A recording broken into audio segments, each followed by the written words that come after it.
Hello and welcome to another Blockbuster episode of Saved by the 90s. My name is Adam Patterson. With me today is the guy who likes all his popcorn with a big heap of salt, Ken Bakley. Hey, Ken. Hello. You shouldn't, PSA for everyone, you shouldn't have too much salt with your popcorn. It's bad for your blood pressure. Too much sodium. Yeah. July is the time of the summer blockbuster, and while we're currently living in a world where big-budget studio films no longer exist, we're here to reminisce about how things used to be with a discussion of 4 July movies that hit number 1 at the box office throughout the decade. So sit back, shed a tear for your local multiplex, and remember the good old days, because this is Saved by the 90s. Red team meet blue team. They're on with the new Laramie Super Soaker. XXB 275 and 175. 4 times the payload of your original Super Soaker. XXB power gauge shows how much power you're packing. The new Laramie Super Soaker XXBs, each sold separately. Weather is better! First up, we're looking at a big-budget sequel to a small but wildly successful science fiction film directed by James Cameron. Released on July 3rd, 1991, this is Terminator 2: Judgment Day. Brace yourself. The summer movie has arrived. Trust me. Mind-blowing special effects with out-of-control excitement. Arnold Schwarzenegger, Terminator 2: Judgment Day. Rated R. Nearly 10 years have passed since Sarah Connor was targeted for termination by a cyborg from the future. Now her son John, the future leader of the Resistance, is the target for a newer, more deadly Terminator. Once again, the Resistance has managed to send a protector back to attempt to save John and his mother, Sarah. Ken, how do you feel about Terminator 2: Judgment Day? I would say that out of the 4 movies we're going to discuss today, this is maybe the one that I'm the least familiar with. I didn't really have much of a history with the Terminator franchise. Strangely enough, I might not have ever seen this all the way through, but, which is, I say strange just because of how much movies, permeates culture, where it's one of those movies where, if you've seen part of it, you begin to wonder if you've seen all of it based on just how ubiquitous it is. But watching this for the podcast, I don't think I had seen it completely. But now that I have, very good. I think maybe it was definitely one of the first R-rated movies I've seen. I don't know if it was the first, but it was definitely one of the first R-rated movies that I saw as a kid. And man, when I saw this movie for the first time, it blew my mind. It just so in awe of everything that happened in this movie. I thought it was just the most badass movie I'd ever seen in my life. And you kind of feel that just whenever you're watching it, whenever you're coming to it, you feel it, because it's just like, it just keeps coming at you. It just doesn't stop. It is relentless. I mean, the whole point of the movie is that it's, Arnold Schwarzenegger as the Terminator. He's the T-800. He's coming back and looking to protect John Connor, played by Edward Furlong. And most of the whole movie is just this cat and mouse game where they're just running from the T-1000, played by Robert Patrick. And that's it. Like the movie's just like set piece after set piece after set piece. And they're all so big and explosive. And I mean, even rewatching it, I've seen this movie, I don't even know how many times. Maybe not dozens, but lots and lots of times. And revisiting it now, like, it holds up so well, even for today's level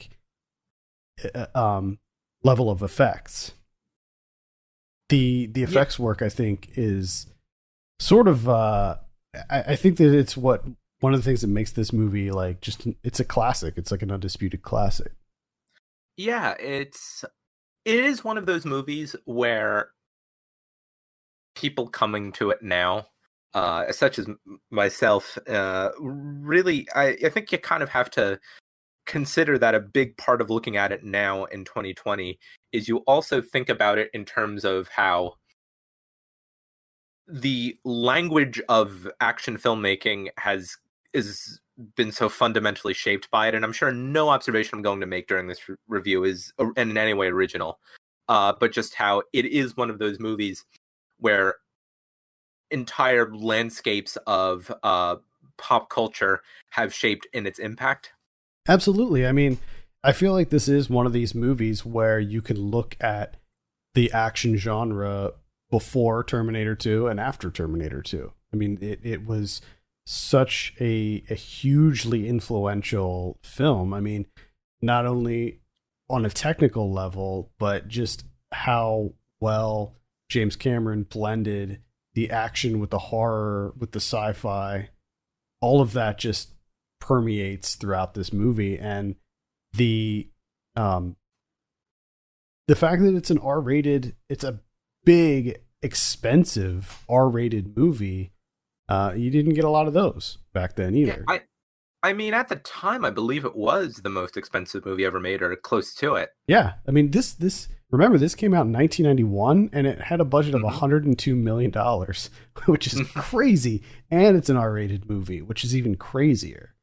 Cameron's held like 3 or 4 successive records for like the most expensive movie ever made. Yeah, I mean, that's just how he is. I mean, he's a guy that has clearly always strived to push technical boundaries in film. And when you look at his movies, I mean, look at The Abyss before this. I mean, that was groundbreaking in a lot of ways too. I mean, obviously it wasn't as successful as the Terminator series, but man, you can see the beginnings of the CG that he used in Terminator 2 in that movie. And dude, like, I understand like the CG may look dated now, but to me, it still looks pretty good. To me, it still looks really good for 1991. Remember, like, this is before Jurassic Park. This is before like the CG was really sort of a main driver in big blockbusters.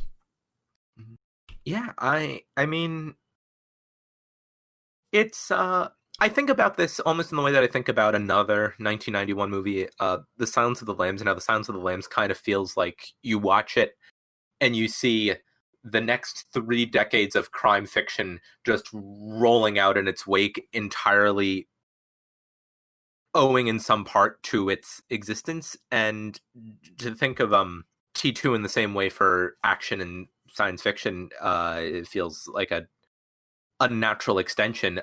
But to return to the movie, even now it's still such an impeccably impressive work that you really don't even need that additional context. It still works and holds up so well. It's just so good. I mean, I think if the movie was trash, it would be like a completely different conversation. And like, I think that even a lot of the movies that some of the other movies that we're going to be talking about on this show, I think, yeah, maybe they made a lot of money and blah, blah, blah, but they weren't very good movies. This, I think, is fundamentally a good movie when you look at it from a critical perspective. Yes, it's a big action blockbuster, but at its core, it's still this really great sci-fi action movie that ended up, spawning this like huge franchise.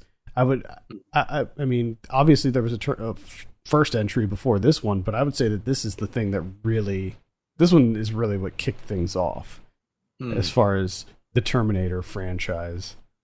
Because if you remember in the first Terminator, Arnold Schwarzenegger was a bad guy. And in this one, that one was much more sort of horror focused.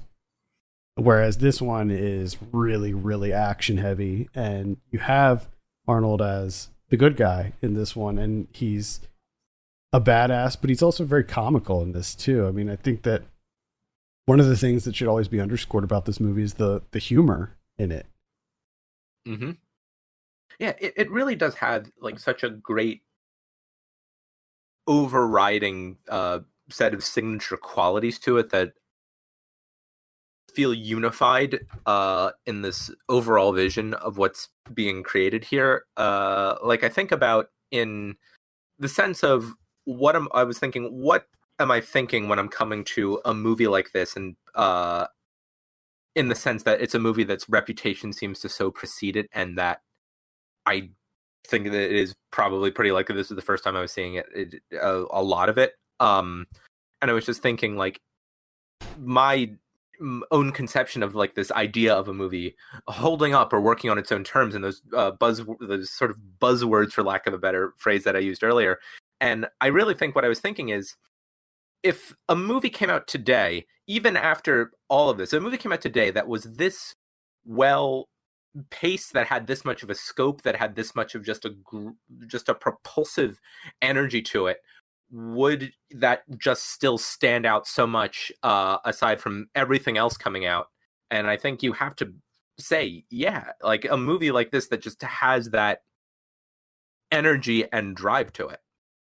And I think just getting back to the effects work, aside from the CG, which was certainly groundbreaking for the time, the level of practical effects in use here, the explosions, the car chases, the crazy motorcycle stunts, just that crazy car chase alone when they're on the motorcycle and T-1000's chasing them down in the big rig, like all of that stuff is so crazy, and you just don't see that level. I mean, some movies, obviously, like Mad Max, like Fury Road, I think brings that back. And I think that maybe that's why Mad Max, one of the reasons Mad Max stood out, is because when you're watching it on the screen, you're just like, holy crap, they flipped that car. Like, you know, they're just rolling all of those cars and blowing all that stuff up.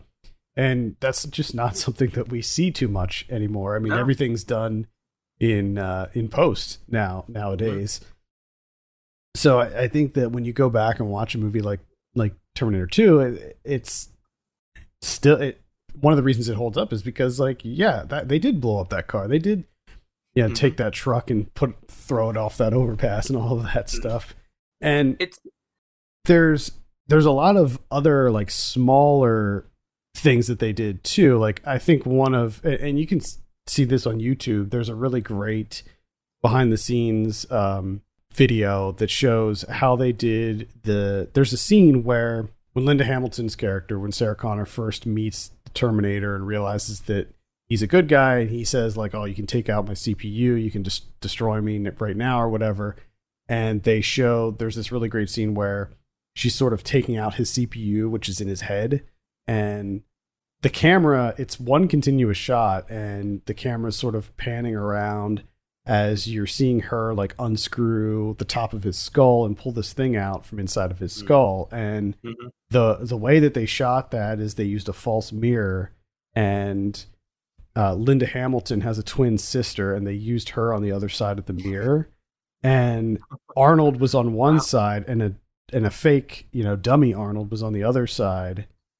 And they had Linda Hamilton's sister just mimic her exact movements as she was like unscrewing the port or whatever in his head. It's such an incredible scene when you look at it. Yeah, and I'm just like to consider like the configurations and logistics of that effect as a practical matter. And again, I'm probably saying things that have been said untold numbers of times by other people and probably said much better. But I think about that as like, yes, people do talk about the CG work in this, but yeah, we as we've been discussing the practical effects, I think there's something about this movie that with 29 years on, it almost feels like a transitional thing between like two phases of that technology or that approach to how effects are realized. Like, it feels like something that's come after decades of development of practical effects that is using them all to like the most advanced degree possible after all of that, after all of the build up and all of the possibilities of its budget and its resources, and also is pioneering this CG, this computer technology as well.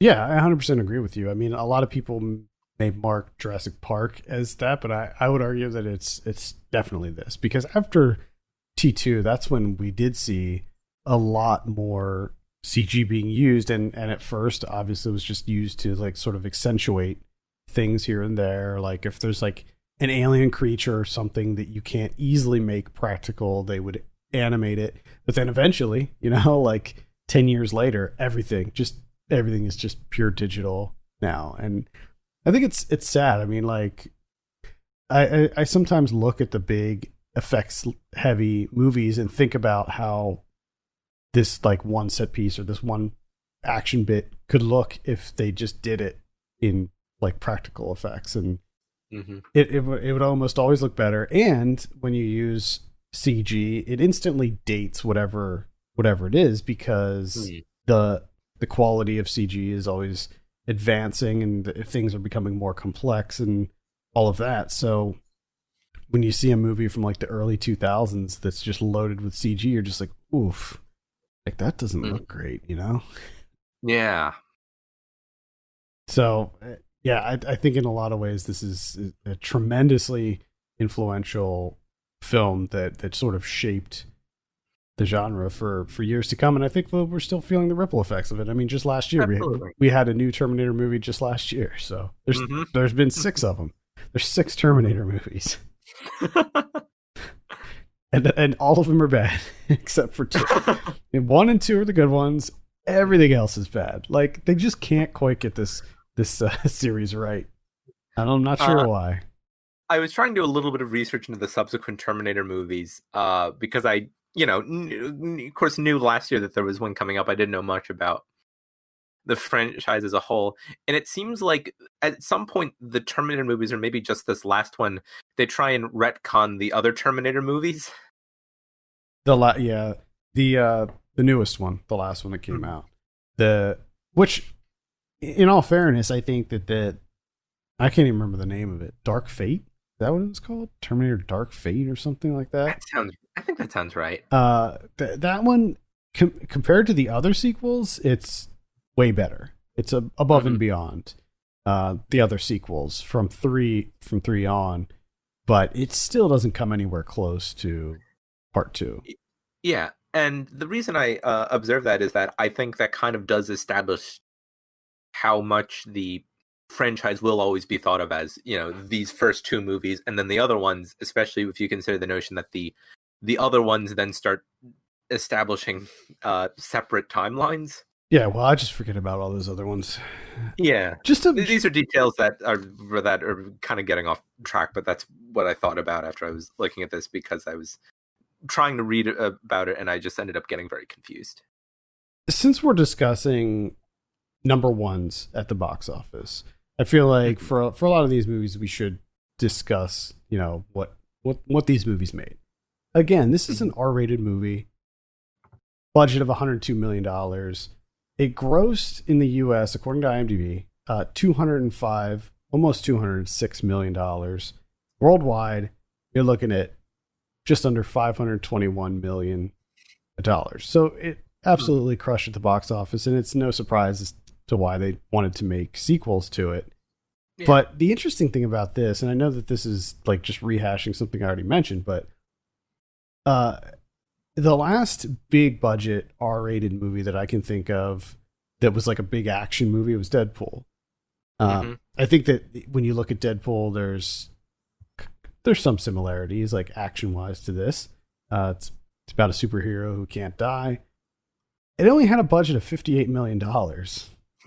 And the US gross was $363 million. Obviously, we could adjust this for inflation, and these numbers would probably be a little off, but I just think it's interesting that at some point the studios completely lost faith in R-rated, like big budget R-rated movies. Was Birds of Prey R-rated? That was, yeah. That had a budget of $100 million. Oh, did it? Yeah, okay. Yeah, but no, to your point, yeah, it seems just a wild swing, and I'm perhaps, if my understanding of like the general history behind this production is correct, it wasn't a swing that the studio was making on purpose, but rather got there. Just a wild swing to imagine like this, an R-rated sequel to a movie from several years earlier, becoming the most expensive movie ever made. Right. Like that's just the entire narrative of that production is just impossible to imagine. And in accordance with current expectations. Yeah, and when you look at like the budget of the first Terminator, $6.4 million. That's it. So you go from a budget of $6.4 million to 103 million. That's crazy. But I guess, looking at the worldwide gross on the first Terminator, it made $78 million, which is pretty damn good. And this is back in 84? Yeah, 84. 84. Yeah. So something to be said about that. I think it goes without saying, if you haven't seen Terminator 2 yet, absolutely go see it. I mean, they made a ride, an amusement park ride, and it was like one of those 3D. It wasn't really a ride; it was more of like a 3D show. It was pretty good. I don't know if it's there anymore though. They might have got rid of it. Anything else to add about T2 before we move on? Great movie. It is a great movie. I love it. I mean, it's my favorite of these movies for sure. Next up, we have an explosive alien invasion film from disaster maestro Roland Emmerich, released on July 3rd, 1996. This is Independence Day. Recently, scientists discovered evidence of life on another planet. Oh my God. Duh. Independence Day, rated PG-13. I didn't expect that. That's a very 90s marketing campaign.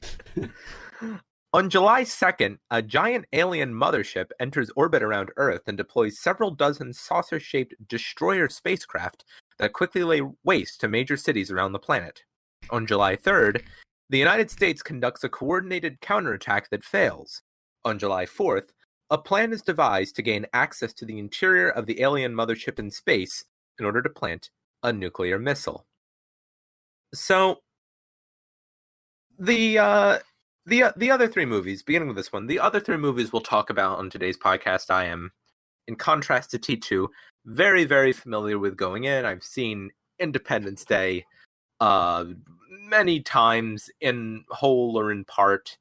For some years, I would watch it on or around July 4th every year, like a lot of people. And one thing that I will say before we really start to get into it is that one thing that's always fascinated me about the general understanding around this movie is that it also feels like a really pivotal moment in like this ubiquitous marketing of a movie, like just that took it and then just took it to like a completely different level based on what I've read, but I don't remember it. I have no memory of it, so I can't comment on it. But Adam, want to talk about that? Oh yeah, it was huge. Oh my God, Independence Day everywhere. ID4 everywhere. Which to this day I can't wrap my head around why they called it ID4. Yeah. But if you interestingly, if you type in ID4 in IMDb in the search box, it comes up. It's the first one. Independence Day. There we go. When I was a kid, and when this came out, I freaking loved it. I was obsessed with Independence Day. I had a giant Independence Day poster on my wall in my room. It's a pretty memorable poster. It is, yeah, definitely. It's actually it's the main poster that I had. The one that's like on the Letterboxd page. It's probably on the one that's on IMDb is not the one that I had. I had the one on Letterboxd. Anyway, I've seen this movie multiple times since I first saw it way back when, and I enjoy it every time I watch it. Like I recognize that this is a cheesy, goofy, kind of bad disaster movie, but man, I have a blast with it every time I watch it. I think that as far as the disaster movie formula goes, this is about as perfect as you can get with it. I mean, yeah, it's really just interesting to consider as a movie because it, on some level, feels both very much like something that could be seen as, again, laying the groundwork for a format of a blockbuster that follows, but at the same time, it's kind of interesting to consider on its own. I mean, one thing that I never get over every time I see this movie is it's about 45 minutes before the aliens actually do anything, before the action starts in proper. There's a lot of setup in like the first 3/4 of an hour. Like it does kind of take its time, or conversely, it kind of takes its time to start what might be considered the build up to a very obvious conclusion, depending on how much of a tolerance you have for this movie.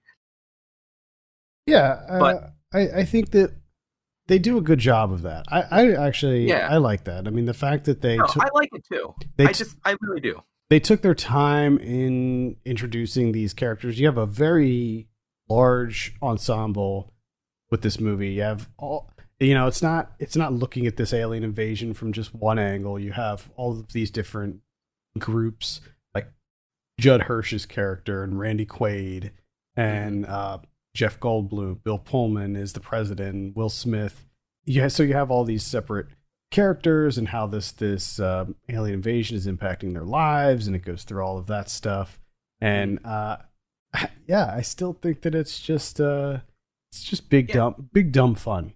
Yeah, call it. but it is interesting to really think about just the amount of table setting that it goes through to build to a cast of this size, where it feels like there are relatively few, or maybe I'm just not thinking hard enough and I'm missing a bunch of very obvious examples of blockbusters that really would take the time to create an ensemble like this large that at first seemed to have absolutely no central connection at all. Yeah. I mean, usually with disaster movies like this, you have a group that's pretty much all together, or you introduce people in such a way that you don't have the need or want to actually develop these characters, and you just kind of throw them into a situation and we get to know them as we go. I think that the setup and the pacing works pretty good in this movie, despite it being nearly 2.5 hours long, which one might argue is a bit too long for this movie, but it is, a big, boisterous action movie. To whatever degree I feel that this movie might be too long, it's maybe like towards the end of the second act as it runs up into the third. I completely agree with you that I think like the setup of it is actually really well done, and it takes its time in a way that pays off pretty well. Sure, and I think that still talking about the characters, I think that it goes the fact that you have this eclectic cast of really likable, funny people in here. Almost every character is likable, and you want them to succeed, and you want to see them get out of this okay. I mean, from Jeff Goldblum just doing his Jeff Goldblum thing, to Will Smith as the cocky pilot, to Randy Quaid as the crazy conspiracy theorist pilot, and Bill Pullman as the president too. Like, it's really strong central cast of characters, and just want them to succeed. Yes, it's a very surface value in that sense, but it's a surface value that is effective within its confines, and it works. It just moves pretty well and pretty effectively, and there's I don't know. I don't have a terribly high amount to add. I think that this is another one, as you mentioned, that was extremely influential. It was a movie that did have some pretty crazy special effects for the time. I mean, nothing like on this scale had ever been done before. And I mean, we're still seeing movies that rip off this movie to this day. Like like those Asylum movies and stuff. Like, I can't remember what movie it was. Like, just like 2 weeks ago, a movie that basically had this exact same cover and this exact same plot came out. And it was like one of those crappy, straight to Blu-ray type things, but they're still doing it. They're still pumping them out. Yeah. Also, you want to know a crazy thing I just read? You know how we were saying that T2 cost, I think, 100 million? Independence Day cost 75. It cost a fair bit less than T2. And they blow up like entire cities in this Yeah. movie. Yeah, I mean, I think that's probably due to the, large amount of digital effects in this movie. Now, they do use there's still a lot of practical effects in this movie. Like Mhm. the aliens and stuff are mostly done practically, and they look really good. Like I was okay with the design of the aliens. I didn't think that they were anything super memorable or anything, but they looked fine.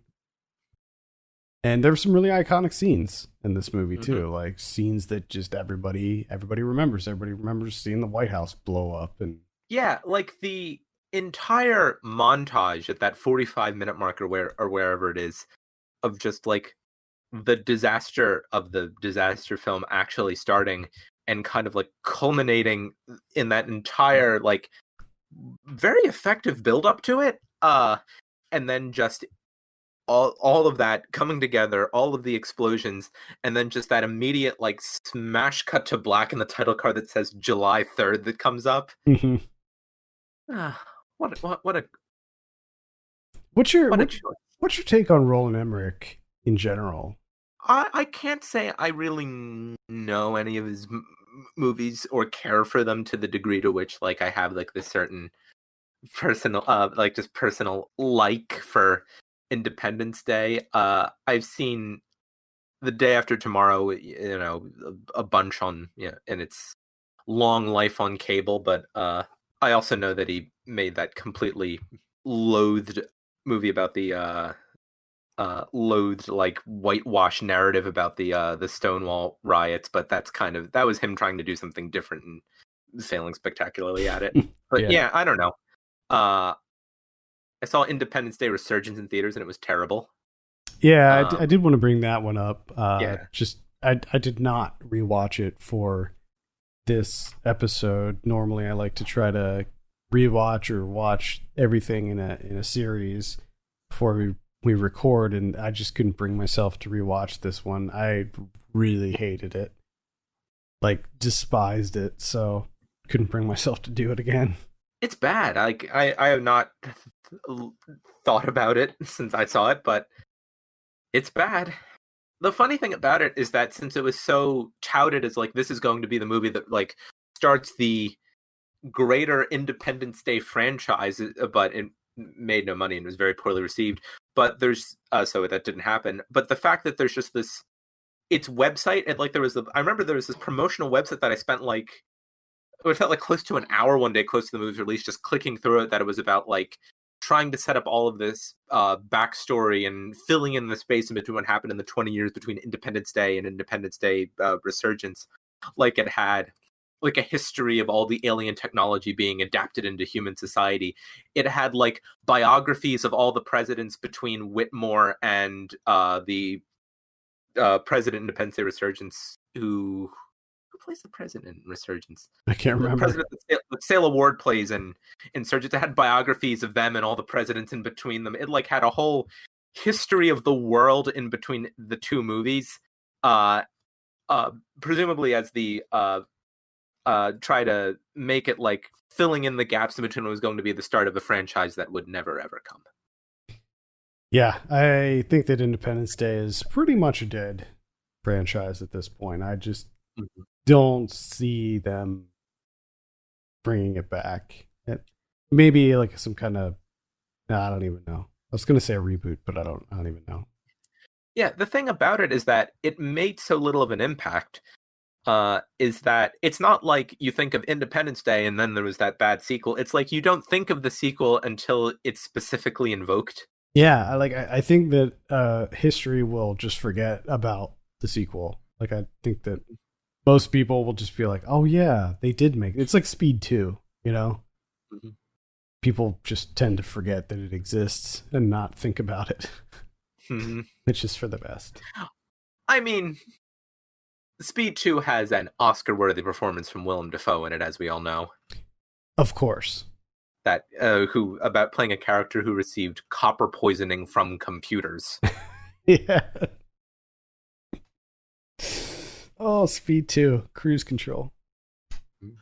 Yeah, so it was fun going back and revisiting Independence Day. It's a movie that I'll probably watch again, in the near future. It's one that I can just keep coming back to, and it's like sort of this little warm blanket of a movie. it evokes like personal memories for me, like going to see it with my dad. My dad's a huge disaster movie buff. I think I mentioned that before on the show, but so seeing that with him and him just loving it, he loved Independence Day. But so there's a lot of fond memories I have with this, and beyond just being a nostalgic thing, I think that it's still a really fun popcorn movie to watch even now. Imagine a world where time drifts slowly, a world where music carries you away. Experience Pure Moods, the perfect soundtrack for your way of life. Direct from Europe, this multi-platinum collection has won the hearts of millions. Set adrift with the timeless pleasures of Tubular Bells. Or take a trip into the unknown with the X-Files theme. No other collection gives you the feeling of Pure Moods. To order Pure Moods, call the number on your screen or send check or money order for the amount shown, plus shipping and handling. Rush delivery available. Call now. Pure Moods. I'm sure that will demonetize us on. Well, we don't make money on YouTube anyway, but I'm sure that'll cause a copyright claim on YouTube. But I just had to put it in. Like it was just necessary. Was that also was I hearing things, or was there like a Eurodance remix of the X-Files theme in there somewhere? There definitely is. It would be a tragedy if this podcast continues and I never have an opportunity to talk about my my great affinity for Eurodance.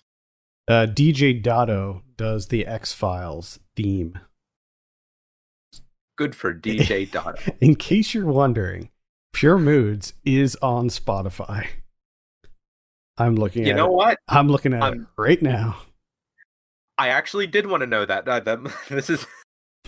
This is very important information for me now. Yep. Pure Moods Volume 1 is on Spotify, and apparently there's multiple volumes, and they're all on Spotify. Is this the secret, like, parallel version of Now That's What I Call Music that we didn't know about? Pure Moods. Pure Moods Volume 73. Even, like, this, like, it's just the moods, they're everywhere. Like, there's so many moods. But they're all pure. That's the thing. Mm-hmm. They have to be pure. It looks like there is, like, maybe 3 volumes. I see volumes 1 through 3 on Spotify. Now, all of those moods that they were playing in the ad sounded different. They seem to fit different moods. So you couldn't really just listen to it, because if you're in one mood and you listen to it, then, you know, you're in the mood for the one thing, and then they start the other thing, and that's a different mood. You just gotta listen to one, like whatever mood you're feeling. Like I'm feeling the whole Tubular Bells. You put on Tubular Bells. But if you're in the Tubular Bells mood, then you're probably not in the Eurodance X-Files mood. And if you're in the Eurodance X-Files mood, you're probably not in the Enigma mood. There was Enigma in there, wasn't there? Oh yeah, yeah. Return to Innocence was in there. Yeah. In fact, looking at the compilation here, there's 2 Enigma songs featured. So there's that. You got Anya's in there. David Byrne's The Last Emperor main title theme. This is just hit after hit, honestly, for me. Yeah, and of course at the very end you heard the Twin Peaks theme there.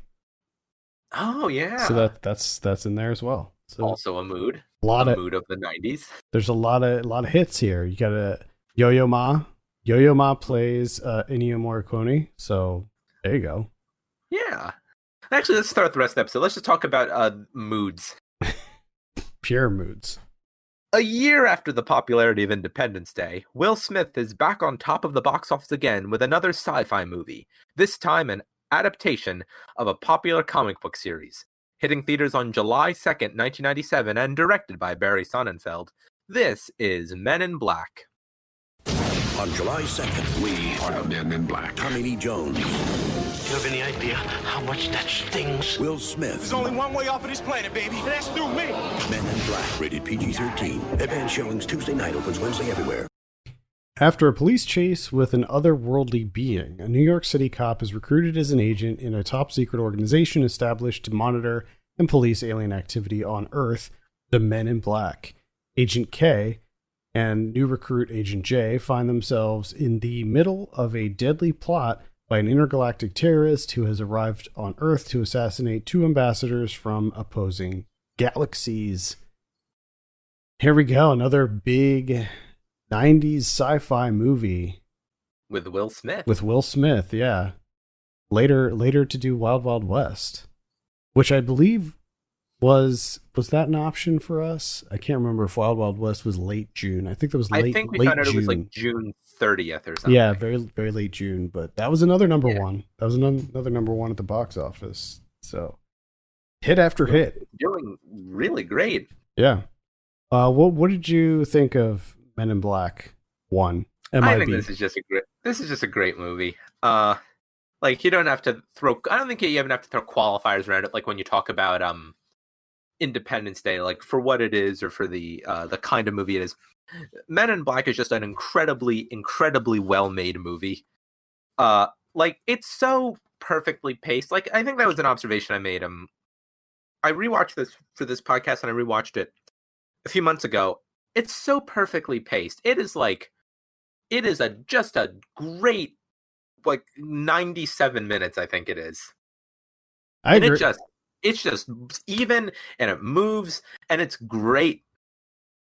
Yeah, I think that you have an inherently great amount of source material to pull from. The concept. The concept alone just lends itself to just so many different things that you can mine. And I think that, starting off with this one in the way that they did, where Will Smith is a new recruit, and just that whole training, that whole like training montage at the beginning was so funny. And I think that it just sets the mood perfectly for the whole movie.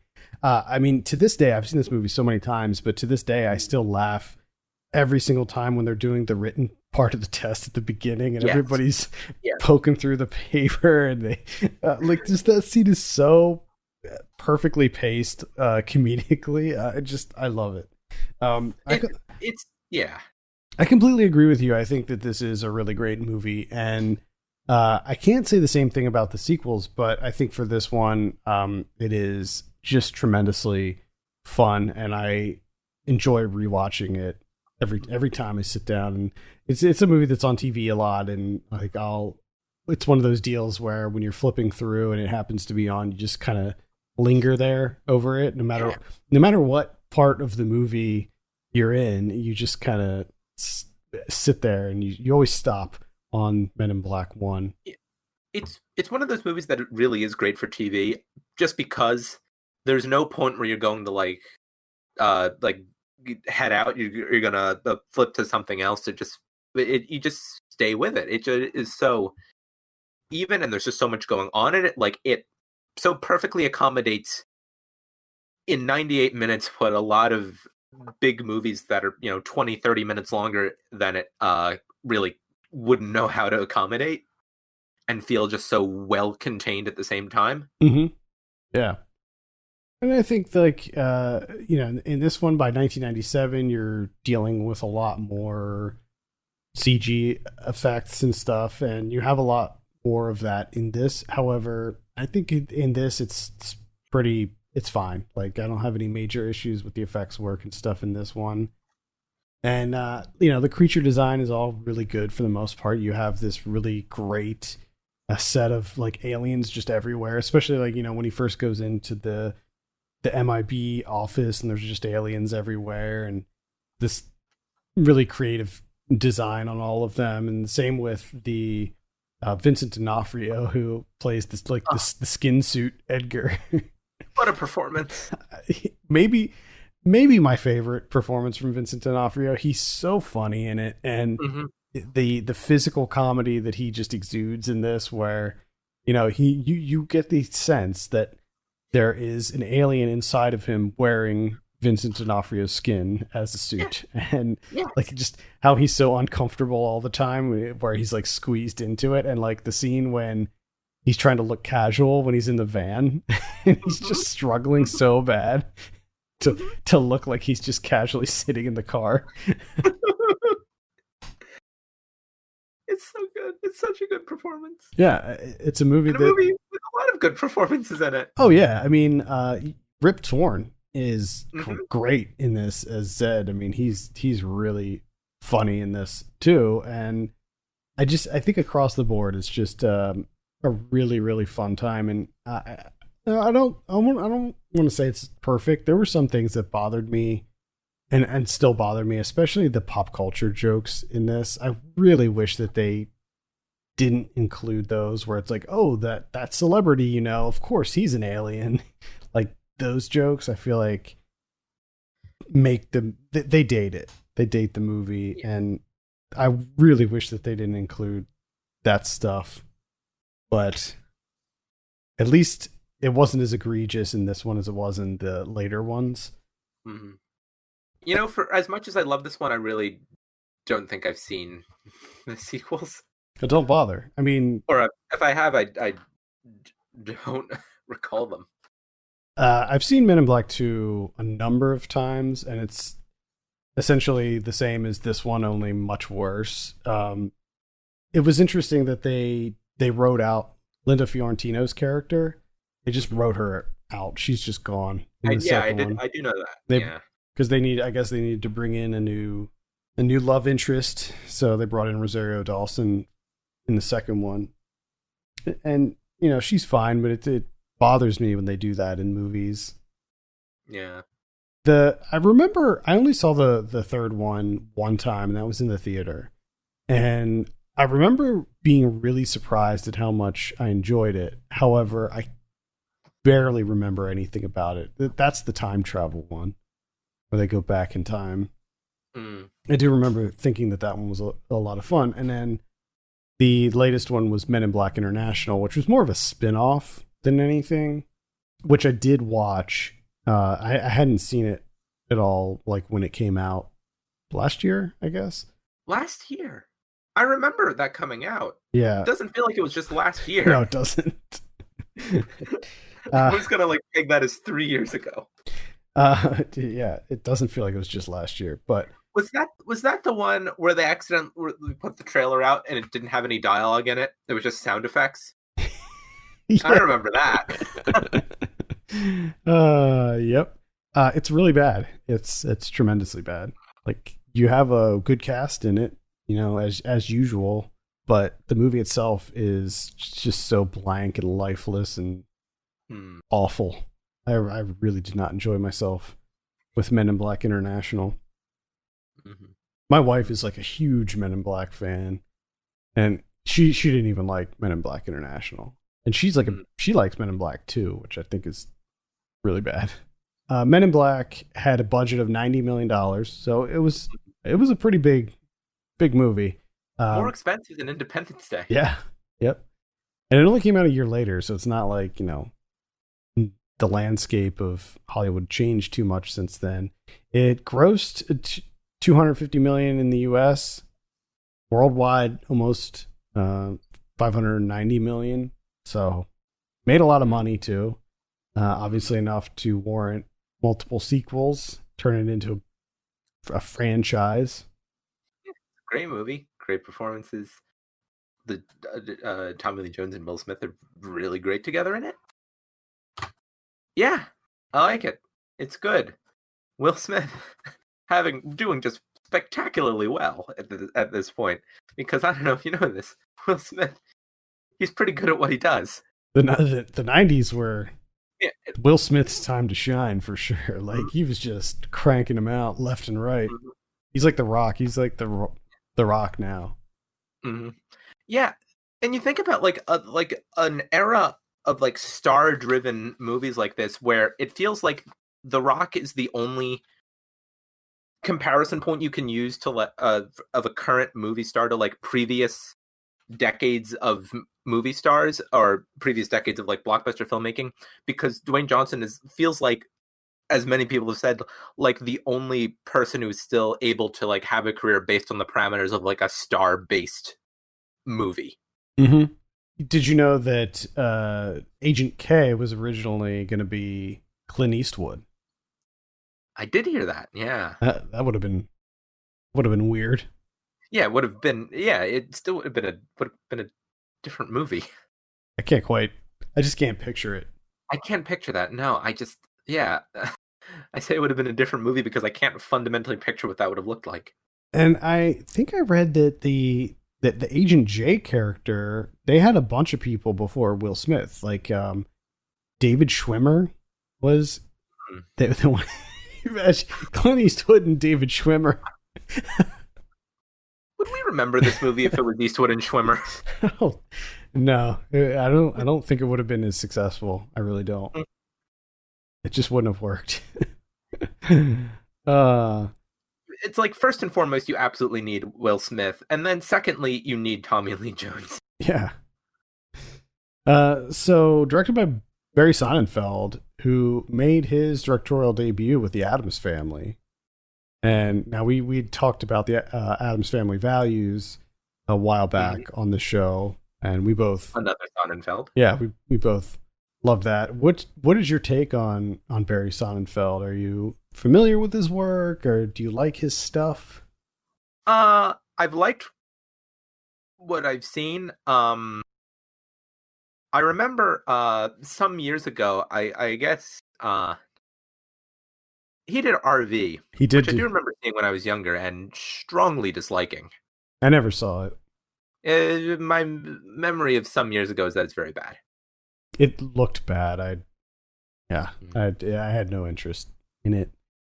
Yeah, he's got a little bit of a, I don't know, kind of a all over the place thing. I don't know if he's like sort of just a jobber, like if he just does what's offered to him. Or I watched Get Shorty for the first time last year. That was okay. I really like Get Shorty. I mean, he also did 9 Lives, which was the one where Kevin Spacey turned into a cat. So I think the less we discuss that, the better. You don't want to talk about that? You want to talk about 9 Lives? So Barry Sonnenfeld starts out as a DP for the Coen Brothers, and Rob Reiner. He shot when Harry Met Sally. He shot Misery, shot Miller's Crossing. And then he goes into directing. He has done some TV. And it should be noted, he did the first 3 Men in Black movies. He did 1, 2, and 3. He did it. Yeah. Mm-hmm. So, I mean, at the very least, one thing you can say about Men in Black is that they all have a similar look. Mm-hmm. They have a similar aesthetic, and they have a similar tone to them as well. He also did Big Trouble, which I remember being quite bad back in 2002. That's sort of another like crime comedy that had like a really huge cast. I had to look that up to know what it was, because that title registered absolutely nothing to me. Yeah. I get didn't do very well. Yeah, I get that one mixed up with Clay Pigeons, which I don't know if those two came out around each other, but for some reason, like I think Clay Pigeons came out before this, but I don't know. I get those mixed up. Cost $40 million and made 8.5. Yeah, it was bad. Our final title this month is another sci-fi disaster movie that was perplexingly once deemed worthy of being on the Criterion Collection. Directed by Michael Bay and released on July 1st, 1998. This is Armageddon. It's a meteor shower. This new one you're tracking. It's the size of Texas, Mr. President. On July 1st. The United States government just asked us to save the world. Prepare to fight like there's no tomorrow. You think we'll get hazard pay out of this? You're already heroes. Just sit back and enjoy the ride. Bruce Willis, Liv Tyler, Ben Affleck. We never quit! Armageddon, a Jerry Bruckheimer production, directed by Michael Bay, rated PG-13, starts Wednesday, July 1st. When an asteroid threatens to collide with Earth, NASA honcho Dan Truman determines that the only way to stop it is to drill into its surface and detonate a nuclear bomb. This leads him to renowned driller Harry Stamper, who agrees to helm the dangerous space mission, provided he can bring along his own hotshot crew. Among them is the cocksure AJ, who Harry thinks isn't good enough for his daughter, until the mission proves otherwise. That's a direct reading off the online plot description. At this point, like when I'm working on the script, I just copy and paste them. Like I don't read them because I think it's more fun when we just read them verbatim. The one thing that, I don't know, maybe says one thing or another about this movie is that this movie can barely differentiate its male characters, and the plot description sort of could not even bother to give the Liv Tyler character a name. Oh my god. Yeah, that's true. Well, that's pretty typical of Michael Bay, right? Yeah, it's disgustingly misogynistic by all accounts, Michael Bay, but I mean, which comes through in a lot of his films. But yeah, let's try to talk about Armageddon now. Well, yeah, we might get back to I'm sure we're going to get back to Michael Bay in a few moments. But the funny thing about Armageddon is that I was thinking about is that everybody talks about the Marvel movies, the big summer blockbusters, and the length. Like, oh, these movies are so long. But this movie's over 2.5 hours long. I mean, like, these movies, the long ass big sci-fi epic movies existed back in the 90s too. Like, it didn't start with the Marvel movies. The mere listing of this movie's runtime itself is an invitation to it, the absolute utter chaos of it. Of all the movies that we had on the list, this is the one that, now again, this is another movie that when it came out, I was a huge fan of it. Saw it in the theater. I think I saw it with my dad again, and I liked it. I wasn't like obsessed with it like I was Independence Day or anything, but this is the one that I think I've been most far removed from out of these four. Because when I got older and more cynical, I was just like, it's crap. The movie's crap. So I sort of avoided it for years and years. So I was kind of curious, like, to see how I felt about it now, revisiting it years later. And I don't think it's a very good movie, but there's still something about it that I really enjoyed myself while watching it. Isn't it beyond the notion of what a good or bad movie is? That's kind of where I've come down on it. Like, comparing this to Independence Day, I think Independence Day is a far better movie on pretty much every fundamental level. But I think that they share a lot of the same DNA, and I think where this movie falters is really in its characters and development or lack thereof of its characters. Some of them are fine, like Bruce Willis's character he's a good character, but everybody else I feel like is kind of just like half there. Maybe other than Billy Bob Thornton's character, I liked him a lot in this. Mm-hmm.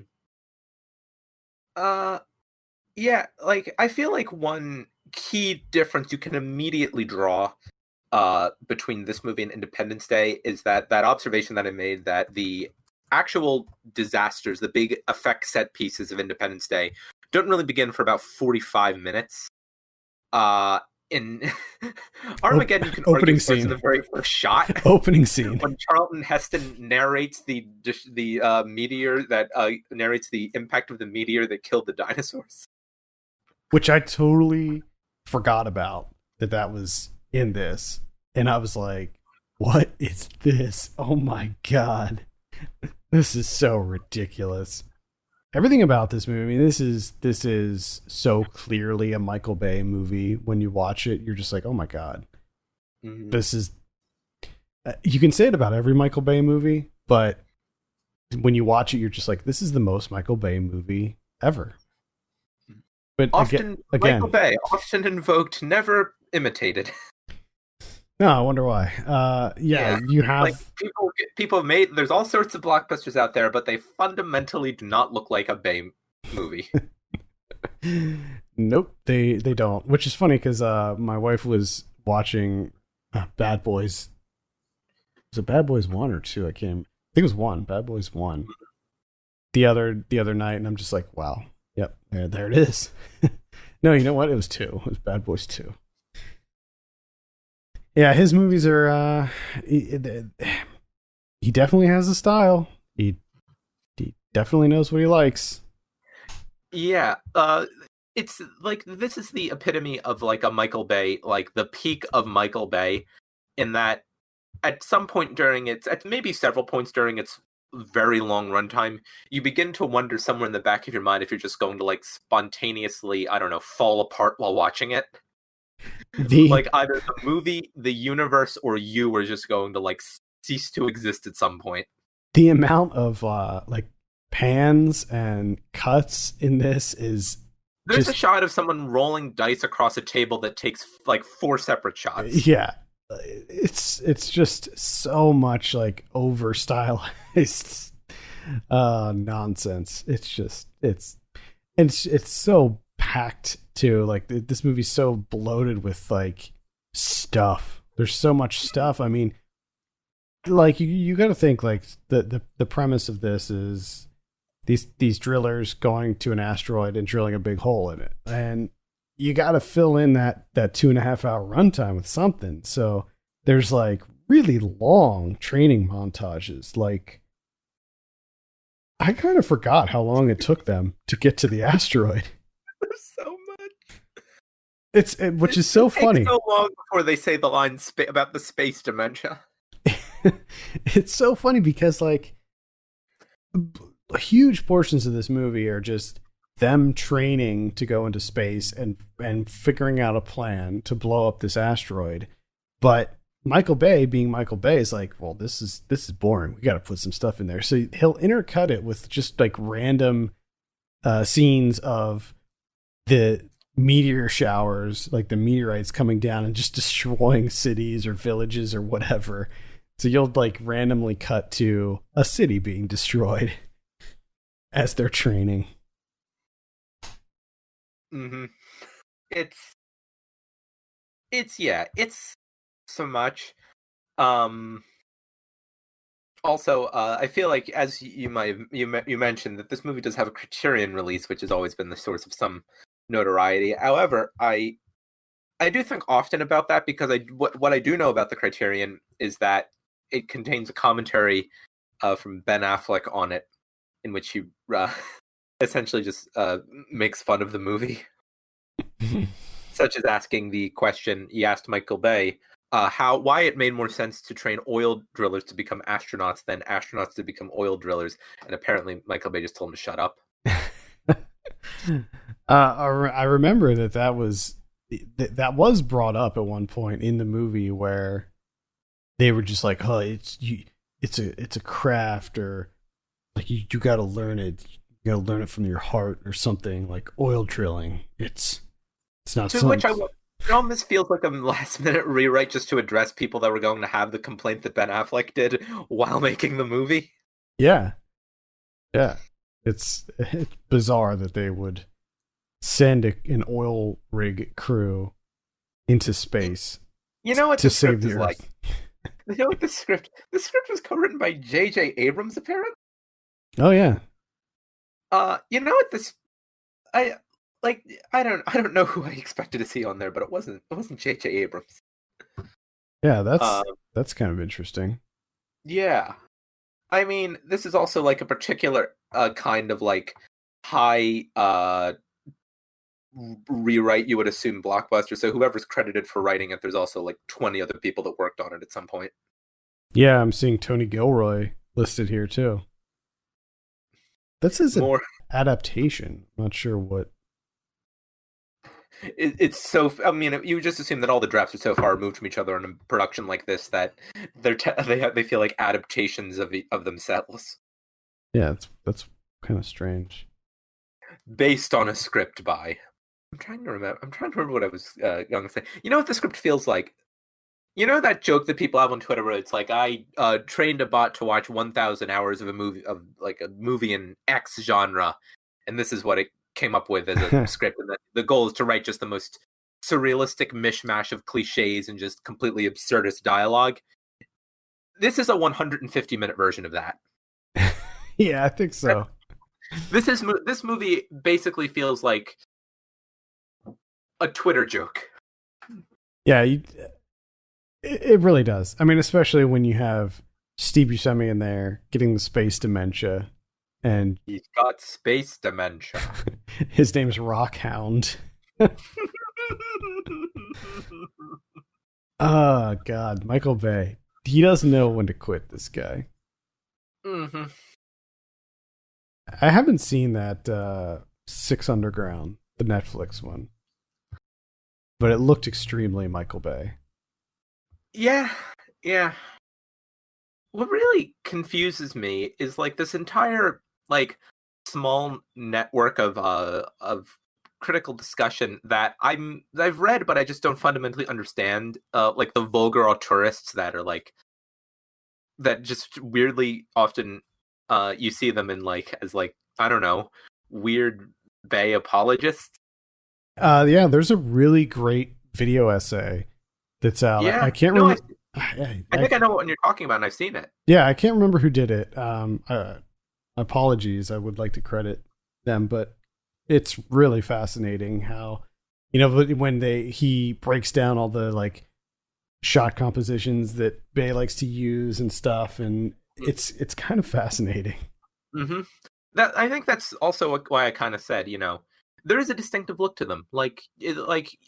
Often, often invoked, never imitated. Because it's ridiculous. Like when you see it, you're just like, "Are you kidding me?" It's laughable. It's just laughable. Like I think he's trying to look cool. Like I think every shot that he does, he wants it to look cool. Mm-hmm. And I think a lot of times it looks way overproduced and just way like just a farce. It's just everything's a farce. The thing about it is that beyond the visual look at it, his movies fundamentally have extremely little respect for the people or the concepts that they're ostensibly about. Right. Like, why else would he make a literal 3-hour movie about Pearl Harbor that is actually not about anything at all? Yeah. If memory correctly serves. Yeah. I it's not that I dislike all of his movies. I think that there is a certain misogyny in most of his movies. Yes. Even the Transformers movies. Yeah, there's also, this...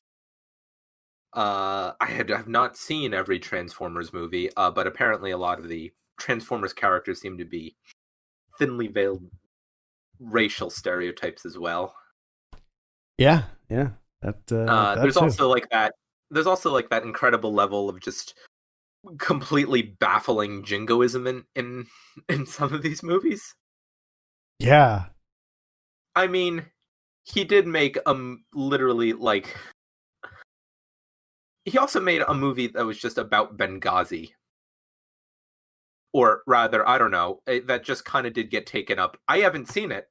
I do know it got taken up by a particular brand of politically repugnant people upon its release. I don't think I saw that. 13 Hours, right? Mm-hmm. I don't think I saw that. But yeah, I can't comment on it because I don't know what it's about. I just do know that it was that upon its release, it was politically co-opted by some very unsavory people. I'd like to see Michael Bay and Peter Berg collaborate. Can you imagine a Bay and Berg collaboration? I will say, for whatever people, talk about Peter Berg as a filmmaker, they don't talk about him the same way they talk about Bay. I don't think I'll ever forget, strangely enough, the completely bizarre experience of, was it Deepwater Horizon? The one with Peter Berg, Aspen Extreme? Oh, yes. Sorry, Aspen Extreme's Peter Berg. Where are my manners? I do seem to think that he made like a whole like big. He did make a big disaster movie based on. Yeah, he did. He did the based Deepwater on Horizon one. On the oil spill. Yep. I will never forget conceptually that movie. I can't remember it. Will never forget the concept of it. He also did Battleship too. So, can't forget about Battleship. I haven't seen it, but I fundamentally cannot forget its existence. And Peter Berg also did that movie about the Boston Marathon bombing. Patriots Day. Yeah, he did that one too, which I didn't see. So Peter Berg just actionizes recent history. Yeah, pretty much. Because yes, as we all know, Battleship was also based on true events. Naturally, yes. Yeah, I just realized that I was saying that recent history, and then I realized I just said Battleship. So the movie Battleship based on events that we all remember. Anything else to add about Armageddon? I didn't really get a sense like where you sort of land on this movie. Did you? I don't know where I land on it. I rewatched it some years ago and I strongly disliked it, and then I rewatched it for this and I was like, I don't know what to think of it. It just is. I think a lot about Ebert's review of Armageddon, like this 1-star screed about it where he calls it like the first 150-minute commercial or something. And I believe at the very end of it, because I've read this so many times, I've memorized chunks of it.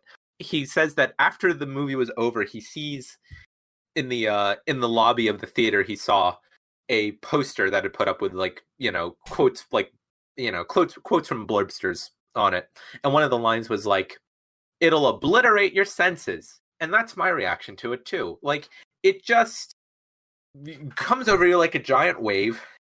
You learn about the space dementia. Charlton Heston narrates the death of the dinosaurs. There's entire chunks of it that are just an Aerosmith music video. And so a movie that's 2.5 hours numerically and experience-wise somewhere feels like between, 10 minutes and 9 hours. And then it's over. I don't know what to think of it. It just is. I'm glad you mentioned... Nothing that I could possibly hate it along the lines that I could hate a traditional movie. I'm glad you mentioned the Aerosmith thing, because when this movie came out and that song came out, dear God, it was everywhere. Everywhere. Like, it's everywhere in the movie too. I feel like it comes up like 2 or 3 different times before the credits. Yeah, it's and I think that I hate the song. I really hate the song. I hated it back then. I don't mind it. I just can't stand that song. Traditionally I haven't minded it. For some reason, when I heard it this time, I actually didn't like it. I wished it would stop. I just do not like that song at all. And I remember the music video for it too. The music video is pretty bad too. You should check that out.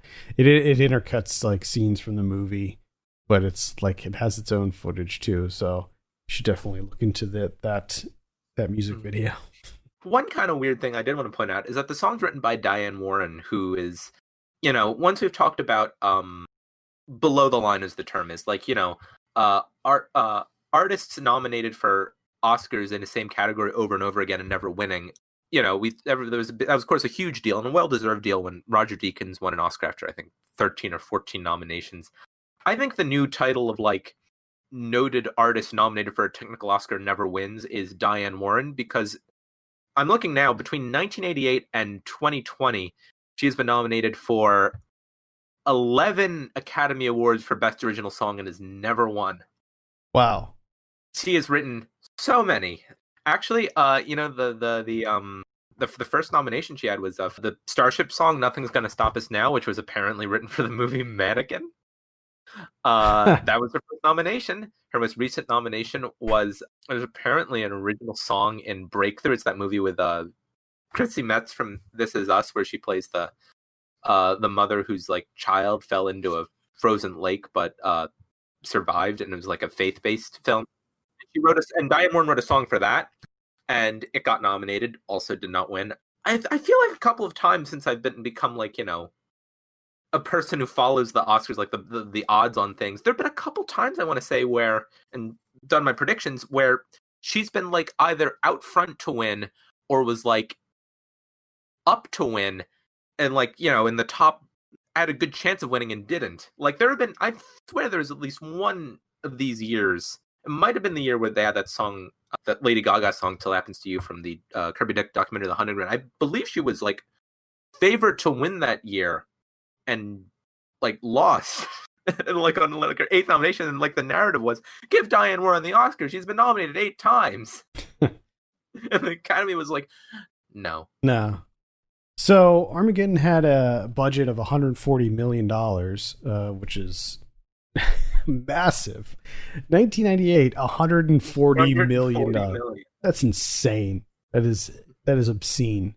It grossed $201 million in the U.S. and had a worldwide gross of $553 million. So, it made a little bit of money, probably. I mean, making that amount today on the blockbuster of this magnitude on a 140 budget, making 550 would be seen as like an unmitigated disaster. Yeah. If you're not coming close to $1 billion on that would just be a complete, take it as a complete write-off. So yeah, that's Armageddon. It's not a very good movie. Despite the fact that I went on 11 sidetracks about it and didn't actually talk very much about the movie at all, I do think it's weirdly a movie that there is a lot to talk about with. Yeah, For some reason I didn't just say it a lot, but it's inherently watchable. Mm-hmm. Or at the very least, you can't take your eyes off it.